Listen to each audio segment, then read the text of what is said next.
Hello, welcome to texture math. आज के session में हम पाइथन का एक और मेथड कवर करेंगे जो है सेंटर। सेंटर सेंटर मेथड क्या करता है, जब भी हमारे पास कोई स्ट्रिंग है उसको अगर हमारे को सेंटराइज करना है या सेंटर अलाइन करना है तो उस केस में हम सेंटर मेथड का यूज़ करते हैं।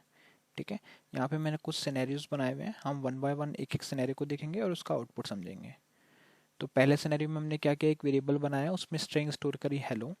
अब उसको हम सेंटराइज कर रहे हैं, तो सेंटराइज के लिए हमारे को क्या है, उसकी एक विड्थ भी देनी होगी, क्योंकि अभी आप देखोगे इसकी लेंथ कम है ना।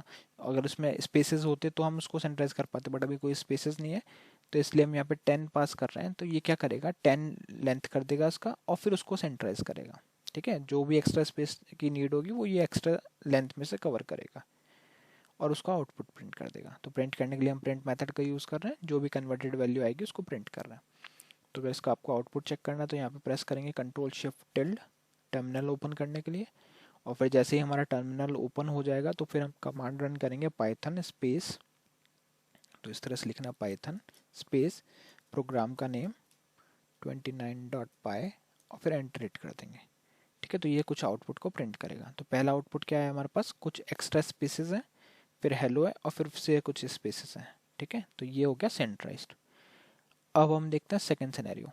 तो अभी सपोज रिक्वायरमेंट ऐसी है कि आपको सेंट्राइज तो करना है पर उसके साथ में कुछ फिलर वैल्यूज का यूज़ करना है। तो उस केस में आप क्या करोगे, इस तरह से लिखोगे स्ट्रिंग टू, वैल्यू आपने पास कर दी हेलो, सेंट्राइज कर रहे हैं। अब यहाँ पे मैंने लेंथ पास किया 12 और साथ में फिलर वैल्यू पास की एस्ट्रिक। तो ये क्या करेगा, सेंट्राइज तो करेगा, बस उस जगह पे जहाँ पे स्पेसेस थे उस जगह पे एस्ट्रिक मूव कर दिया इसने।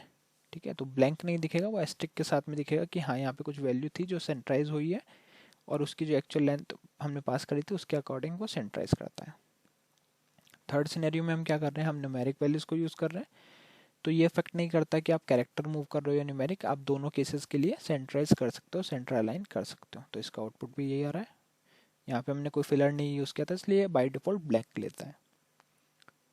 फोर्थ सिनेरियो में हम क्या कर रहे हैं, हमने पहले से कुछ एक्स्ट्रा स्पेसेस रखे हुए हैं और फिर हमने लेंथ यहाँ पे पास की 15। तो ये क्या करेगा, उन एक्स्ट्रा स्पेसेस को भी कंसिडर करेगा, प्लस जो आपने लेंथ ली है उस अकॉर्डिंग उसको सेंटराइज कर देगा। तो जो भी जिस जगह भी एक्स्ट्रा स्पेस की नीड होगी वहाँ पे एक्स्ट्रा ऐड कर देगा, बाकी जो एक्चुअल स्ट्रिंग है आपके उसको यूज़ करेगा।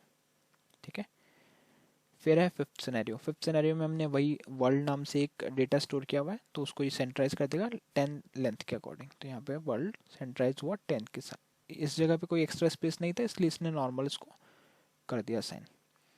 अब हम देखते हैं सिक्स सिनेरियो। सिक्स सिनेरियो में हम क्या कर रहे हैं, वैल्यू यूज़ कर रहे हैं यहाँ पे इक्वल्स टू। तो ये क्या करेगा, फिलर यहाँ पे एस्ट्रिक की जगह पे इक्वल का यूज़ करेगा। तो ये देखो यहाँ पे हमने वैल्यू पहली लेंथ पास की थी 15, तो उस अकॉर्डिंग इसने स्ट्रिंग को बड़ा कर दिया और जो एक्स्ट्रा स्पेसेस थे वहाँ पे इसने इक्वल को रिप्लेस कर दिया। ठीक है, और फिर पाइथन प्रिंट हो गया। सेवन्थ सिनेरियो में हम क्या कर रहे हैं, सेवन्थ सिनेरियो में हमने विड्थ जो है या लेंथ जो है वो कम रखी है एक्चुअल स्ट्रिंग से।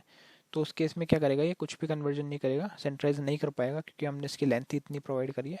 तो यहाँ पे मैसेज प्रिंट हो जाएगा hello world only without any सेंट्राइज। तो आपको क्या ध्यान रखना है कि जब भी आप इसमें लेंथ प्रोवाइड करो तो उतनी लेंथ प्रोवाइड करो जिससे ये सेंट्राइज हो सके। तो आपको अपनी एक्चुअल स्ट्रिंग का लेंथ प्लस कुछ 10 या 15 आप एक्स्ट्रा रख सकते हो जिससे वो अलाइंड हो जाएगा। तो जब भी आपको कुछ ऐसी रिक्वायरमेंट है आपको स्ट्रिंग को अलाइन करना सेंटर में, तो उस केस में आप सेंटर मेथड का यूज़ कर सकते हो। आई होप ये सेशन आपको क्लियर हुआ होगा। नेक्स्ट सेशन में हम बाकी टॉपिक डिस्कस करेंगे। So thank you for watching texture में।